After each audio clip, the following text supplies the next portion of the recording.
आपके एंसेस्टर्स हिंदू ही थे, आप भी हिंदू ही थे। मोहम्मद बिन कासिम के साथ घोड़े पे बैठ के नहीं आए थे यहाँ।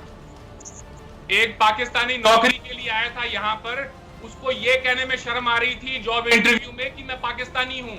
उसने कहा अरविंद भाई मैं इंटरव्यू में ये बोलकर आया हूँ कि मैं इंडिया से आया हूँ।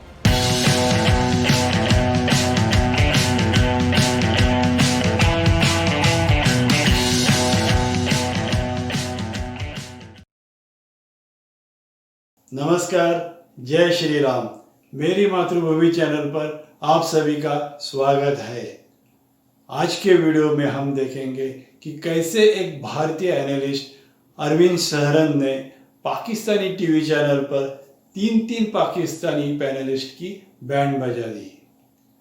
शो की एंकर डॉक्टर फिजा अकबर खान ने अरविंद जी को इंटरप्ट करने की काफ़ी कोशिश की, मगर अरविंद जी ने काफ़ी चालाकी से पाकिस्तानियों को उनकी असलियत बताई। उन्होंने कहा कि ना तो पाकिस्तानी तुर्की है या अरबी है, उनका असली मूल तो हिंदुस्तानी है। और अरविंद जी ने पाकिस्तानियों को ये भी बताया कि अपनी मातृभूमि से दगा करके, गद्दारी करके जो मुल्क उन्होंने पाया है, उस पाकिस्तान को आज दुनिया एक दहशतगर्द मुल्क के तौर पे पहचानती है। तो ये डिबेट को देखने के लिए आइए हम इस वीडियो को देखते हैं। मैं हूं डॉक्टर फिजा अकबर खान और मैं हूं पाकिस्तान और आप देख रहे हैं पाक भारत टाकरा। नाज़रीन, एक रियासत है जो इस गुमान में जिंदा है कि वो एक सेकुलर और जमहूरी रियासत है। जालिम भारतीय फौज ने, आपने देखा कि गुज़िश्ता दिनों जम्मू में जाली मुकाबले में 4 कश्मीरियों को शहीद किया और इल्ज़ाम तराशी की रिवायत कायम रखते हुए जिम्मेदार पाकिस्तान को करार दिया। ये जाली मुकाबले का मंसूबा हमेशा की तरह भारत ने खुद बनाया और इसको नाकाम बनाकर ढिंडोरा पीटा कि पाकिस्तान ने दहशतगर्द भेजे और हमने दहशतगर्दी का मंसूबा नाकाम बनाया। अब मेरा एक सवाल, मेहमानों की तरफ चलते हैं और गुफ्तगू के सिलसिले को आगे बढ़ाते हैं। तारिक, सबसे पहले मैं आपकी तरफ आना चाहूँगी। भारत ये इल्ज़ामात लगाता है, पुलवामा हमले में हमने देखा कि पाकिस्तान पे इल्ज़ाम लगाया गया था, मगर भारत सिर्फ इल्ज़ाम लगाता, सबूत पेश नहीं कर सकता। भारत और अपने आप को कितना एक्सपोज करेगा, बेनकाब करेगा दुनिया के सामने, चाहता क्या है भारत? देखिए, भारत का काम, भारत एक दहशतगर्द रियासत है। मोदी जी, जैसे कि आपको याद होगा, गुजरात में जब 2000 मुसलमानों को कत्ल किया गया तो यही मोदी जी, जिन पर उस जमाने में अमेरिका ने इन पर अपने मुल्क में दाखिले की पाबंदियां लगाई हुई थी और वो पाबंदियां असल में इनके पहली बार वजीर आज़म मुंतखब होने के बाद तक उन पर नाफिज रही थी। चुनांचे ये एक दहशतगर्द रियासत है, इसका वजीर आज़म दहशतगर्द है, कश्मीर पर नाजायज काबिज है। और मुझे तो अफसोस इस बात का है कि पाकिस्तान की हुकूमत किस इंतज़ार में बैठी हुई है कि आलमी बरादरी आएगी। आलमी बरादरी तो कभी नहीं आएगी। वक्त आ गया है कि हम अमली इक़दाम उठाएं और बाबरी मस्जिद को गिराने वाले दहशतगर्द मोदी और उनकी पार्टी और भारतीय जनता पार्टी, इन सब के ऐसे हिसाब किताब बराबर करें। देखें, कार्रवाई पाकिस्तान को करनी है। पाकिस्तान की अस्करी कुव्वत बहुत ही ज़बरदस्त उस हालत में है और हम भारत को बिल्कुल फैसला कुन शिकस्त दे सकते हैं। फ़र्क सिर्फ इतना है कि फैसला करने वाला हुक्मरान मौजूद नहीं। भारत ने फिर इल्ज़ाम पाकिस्तान पर लगाया है और भारत का मौक़िफ़ है कि जी LOC से पाकिस्तान वहाँ दहशतगर्द भेज रहा है। अगर ऐसा है तो फिर कश्मीर में इतनी फ़ौज लगाने का क्या फ़ायदा, इतनी सेना लगाने का क्या फ़ायदा, जब वो सरहदों पे खड़े होकर कुछ कर ही नहीं सकते। और ये एक रवायत बन गई है कि जो भी पाकिस्तानी आता है उससे सबसे पहले यही बातें निकलती है, बाबरी मस्जिद, गुजरात और न जाने क्या क्या, माने इसके अलावा कुछ है ही नहीं और बात करने के लिए। खैर, एक गुजरात का वाकया है जिसको मुसलमान बार बार बोलते रहते हैं। मोदी साहब को हमारे अरविंद, मैं आपकी बात काट रही हूँ, संजीदा गुफ्तगू का मुतालबा कर रही हूँ। संजीदगी तो भारत में नहीं है, क्या भूल गई है आपने? चलिए आप प्लीज कंटिन्यू कीजिए जी, आप अपनी बात। आपने बात तब तो नहीं काटी जब तारिक पीरज़ादा साहब बोल रहे थे। जब मैं ही बोल रहा होता हूँ तभी बात काटनी होती है। आपको बात ना काटें, पहले सुने, जो सुनने की थोड़ा हौसला रखें, सब्र रखें, आपको पूरा मौका मिलेगा। आप ही का शो है जी, मेरा नहीं है। ठीक है जी, चलें जी, बड़ा सब्र है हमारे, हमें। चलें, आप सुनाइए, हम सुनते हैं, लेकिन झूठ तो ना बोलें, गलत बात ना करें। नहीं, झूठ नहीं है वो। आपको लगता है झूठ है, झूठ ऐसा बिल्कुल नहीं है। तो एक नाथूराम गोडसे, एक गुजरात पर आपकी सुई अटकी हुई है 70-72 सालों से, उसके आगे जाने के लिए तैयार नहीं आपने है। मेरे सवाल का तो जवाब नहीं दिया ना अरविंद। आप पता नहीं कहाँ आप खुद कहाँ चले गए। संजीदगी की बातें आप कर रहे हैं, आप मेरे इंट्रो के बारे में बात कर रहे हैं, तारिक साहब के बारे में बात कर रहे हैं कि उनकी जो गुफ्तगू है उसमें से आपको संजीदा गुफ्तगू नजर नहीं आई। तो मैंने जो आपसे सवाल पूछा कि क्यों झूठे इल्जाम लगाता है भारत पाकिस्तान पे, क्यों जाली मुकाबले करके पाकिस्तान पे इल्जाम लगाने की कोशिश करता है, मेरे सवाल का जवाब दे देना, आप बात को घुमाए ना। मैं आपके सवाल की तरफ ही आ रहा हूँ, थोड़ा सा तो मुझे भी तरमीम बांधने दे। उन्होंने भी आपने सवाल क्या पूछा था और वो गुजरात और बाबरी मस्जिद पे चले गए, तो मुझे भी हक है, मुझे भी हक है उसको रिस्पॉन्ड करने का। अगर तारिक पीरजादा साहब ने इस वाकये पे बात की होती तो मैं उसी पर आता, लेकिन पहले आपने जो कहा है मैं उसका जवाब दे। एक बाबरी मस्जिद है जिसका आप बार बार जिक्र करते रहते हैं। मैं आपको ये बता दूं, हिंदुस्तान के हिंदुओं के हर शहर के अंदर, हर मुकद्दस शहर के अंदर हमारे जो मस्जिद हैं वो मंदिरों के बराबर शाना बशाना खड़ी हैं। अब हमारा ये मुतालबा रहा है कि भगवान श्री राम की पैदाइश अयोध्या में हुई है, उस बाबरी मस्जिद के नीचे हुई है, तो एक ही जगह पे राम पैदा हो सकते हैं। हिंदुस्तान की हर मसाजिद के नीचे से तो राम नहीं पैदा हो सकते थे। तो मुसलमानों को चाहिए था कि वो गंगा जमुना तहजीब के चलते और हिंदुओं को वो जगह दे देते। अगर मसला होता आपके यहाँ पर तो आपने तो मौका भी नहीं देना था, ना कोई मुकदमा होता, ना ही कोई अदालत लगती, आपने फैसला ऑन द स्पॉट करना था, जैसा 47 में आपने किया।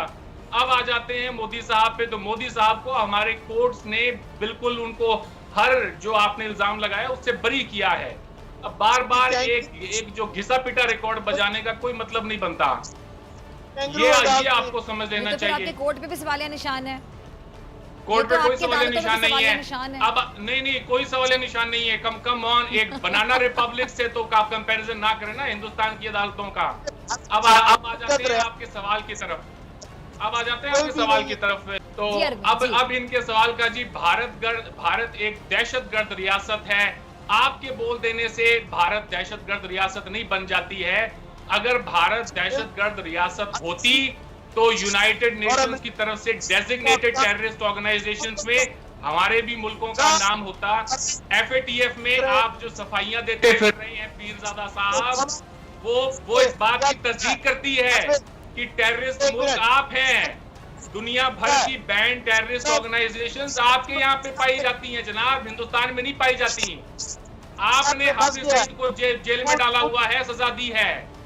FATF में इंडिया सफाइयां देता नहीं फिर रहा, आप फिर रहे हैं जनाब। तो आप ये बड़ा कन्वीनियंट है, मे बी पब्लिक कंजम्पशन के लिए आप बोल दें, मगर कुछ सुनने वाला है नहीं इन बातों को जी। ये प्रोपेगेंडा है भारतीय अफवाज का। मुझे इस बात प्रोपेगेंडा तब है पीरजादा साहब जब मैंने बोलना क्या शुरू किया, आपसे तो बर्दाश्त तक नहीं हुआ कि बंदा बोल क्या रहा है? आप जब बोल रहे थे तो मैं सुन रहा था आपको। अब मेरी बारी आई है, थोड़ा सब्र करें, इन चीजों को पचाना सीखें। दहशतगर्द का नुमाइंदा बन के बात कर रहे हैं, आप खुद बात करें। कोई नुमाइंदा बन के बात नहीं कर रहे हैं, कोई दहशतगर्द है ही नहीं। हमारी तारीख है, हम दुनिया में जहां भी जाते हैं हमारा नाम है। क्या आप जो बातें कर रहे हैं इनका कोई सरो पैर नहीं है साहब। आपके जो मन में आए आप बोलते रहें। क्यों पाकिस्तानी आवाम से झूठ बोल रहे हैं? थोड़ा शर्म करें। नहीं है, 800 मिलियन भारतीय वो है जिनके पास रोटी नहीं है, उनके चेहरे गड़े हुए हैं, उनकी खाल आंखें जो है धसी हुई हैं। ये भारत का चेहरा है असल में। एक पाकिस्तानी नौकरी के लिए आया था यहाँ पर, उसको ये कहने में शर्म आ रही थी जॉब इंटरव्यू में कि मैं पाकिस्तानी हूँ। उसने कहा अरविंद भाई मैं इंटरव्यू में ये बोलकर आया हूँ कि मैं इंडिया से आया हूँ।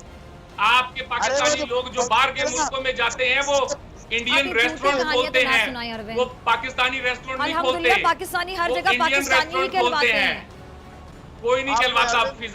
डॉक्टर फिजा, आप जब सड़क पे चल रही होंगी ना तो किसी से कोई गोरा जब आपको देखेगा तो वो यही कहेगा कोई हिंदुस्तानी जा रही है, कोई ये नहीं कहेगा पाकिस्तानी जा रही है।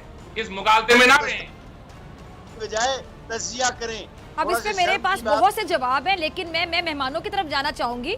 अरविंद, आप तो बहुत ज्यादा पर्सनल हो रहे हैं, पता नहीं आप लोगों के अंदर क्या वो गुस्सा है पाकिस्तान को लेके, आपकी गवर्नमेंट, आपके नरेंद्र मोदी साहब, भारतीय सेना आपके वहां पे जुल्म कर रही है कश्मीर में मुसलमानों पर, आप लोगों को एक मिनट, ये बहुत बड़ा कॉम्प्लेक्स है, मेरे मुल्क की आएगी, ये एहसास कमतरी है, ये एहसास कमतरी है जो आप लोगों को, देखिए आप ये क्या बातें कह रहे हैं, हम दुनिया के अंदर जाने वाने जाते हैं। मैंने तो आपको नहीं कहा कि आप भारतीय हैं, भारत, एक मिनट, ये क्या बात हुई कि पाकिस्तानी खुद को भारतीय बताते हैं? इतना झूठ क्यों बताएगा पाकिस्तानी खुद को भारतीय? वाकई में बताते हैं। आपकी तरफ आना चाहूंगी अली रजा, एक मिनट, आप जाके पता तो झूठ ना बोले यहाँ बैठ के, झूठ ना बोले, पाकिस्तानी झूठ ना बोले यहाँ पे, पता नहीं कौन सी कहानियां बैठ के सुना रहे हैं आप न्यूजीलैंड से।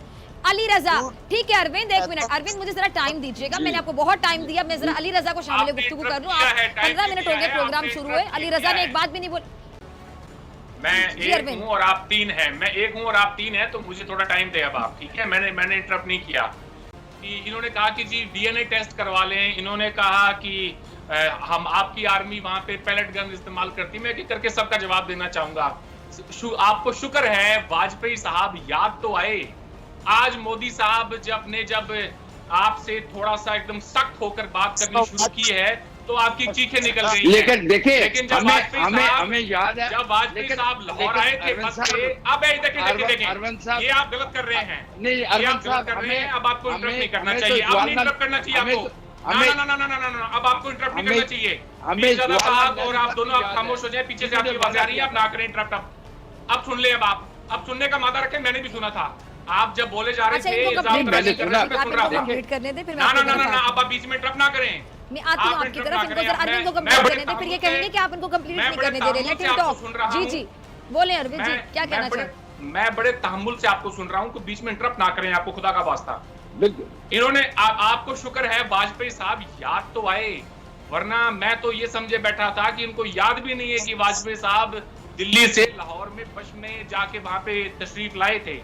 वो वाजपेयी साहब जिनकी पीठ पे जो है छुरा खोपा गया, वो मियां मोहम्मद नवाज शरीफ साहब ने खुद कहा कि अगर मैं वाजपेयी साहब की जगह होता तो मैं भी यही फील करता कि उनकी पीठ पे जो छुरा खोपा गया है वो बिल्कुल ठीक सोचते हैं। अब आ जाए आगे, इन्होंने कहा कि डीएनए टेस्ट करवा लें। बीमारी और इतनी दवाइयां को खाता है उसका दिमागी तवाज़ुन ऐसा हो जाता है जैसे नवाज शरीफ साहब का हो चुका है। मैडम बोले ना बीच में, मैडम बोले ना बीच में, वाह वाह वाह वाह, बोलना शुरू कर दिया जैसी मैंने, अब मुझसे मेरी जो बातें ना वो आपसे हजम नहीं होनी है। अब आप सुने, आपके पास नवाज शरीफ का कोई नाम नहीं है, टेस्ट करवा लें। नवाज शरीफ किसके एजेंडे पे चल रहा है जरा बता दें, कोई ढकी छुपी बात रह गई है? मैं उस पे नहीं जा रहा। मेरी बात सुने, पाकिस्तान से खबरें और हकाइक आप लोग नहीं पहुंचते, पाकिस्तान की खबरें नहीं देखते आप। आपकी बात का जवाब देना चाहता हूँ। नवाज शरीफ किसके हाथों में खेल रहे हैं? क्या बात करेंगे नवाज शरीफ की? मैं अली रजा साहब की बात का जवाब देना चाहता हूँ, अगर आप देने देंगी तो, अगर आप देने देंगी तो मैं जवाब दूंगा। ऐसे नहीं होता है। इन्होंने कहा जी डीएनए टेस्ट करवा लें। आप नवाज शरीफ को क्यों कोट कर रहे हैं? वो नवाज शरीफ जिसके हाथों में खेल रहे हैं, मुझे बोलने तो दें। क्यों वक्त जाया कर रही हैं अपना और मेरा, क्यों वक्त जाया कर रही हैं? मुझे बोलने तो। फिर कह रहे हैं जी पैलेट गन चलाते हैं। इनसे ये पूछ लिया जाए हमारी आर्मी शुक्र मनाए कि पैलेट गन का इस्तेमाल करती है। आप जो हैवी आर्टिलरी मशीनरी यूज करते हैं, मशीन गन ऊपर से जो आप बलूचिस्तान में यूज करते हैं वो नहीं यूज करते, हम वो नहीं यूज करते। हम जिस तरह से आपकी फौज इस्तेमाल करती है बलूचिस्तान में, वो हैवी मशीन गन यूज नहीं करते। आगे आ जाएं। तारीख क्या बातें कर रहे हैं? ये कहाँ चले गए? मेरी बात खत्म कर लेने दें। आप अगर इंटरप्ट ना करें, आपसे तो बर्दाश्त नहीं होनी है, नींद नहीं आनी आपको तो आज रात को। सुन ले, अगर आप ऐसी बातें करेंगे तो मैं तो सर पकड़ के बैठ जाऊंगी ना, क्या बातें कर रहे हैं आप? नहीं, सर नहीं पर सर आपको पकड़ने की जरूरत है, आप सुनना नहीं चाह रही हैं, इसलिए प्रॉब्लम ये है। इन्होंने कहा जी डीएनए टेस्ट करवा लें। अब वो लोग जो हैं अगर बॉर्डर पार से आए हो तो मैं तो हैरान हूं इनकी ये दलील सुन के। 70 साल ही हुए पाकिस्तान को बने हुए, हमारे और आपके डीएनए में कोई फर्क नहीं। अली रजा साहब क्या मजाक कर रहे हैं आप? हैं एक तो ये हो गया, पार्टियों का डीएनए नहीं होता। तारिक अहमद साहब इंसानों का होता है, डीएनए पार्टियों का नहीं होता, इंसानों का होता है, कौमों का, नस्लों का होता है, हजारों सालों में बनता है वो। आपके एंसेस्टर्स हिंदू ही थे, आप भी हिंदू ही थे। मोहम्मद बिन कासिम के साथ घोड़े पे बैठ के नहीं आए थे यहाँ। हकीकत छुप नहीं जाती। आप कम बोल लें बेशक, लेकिन सच बोल लें।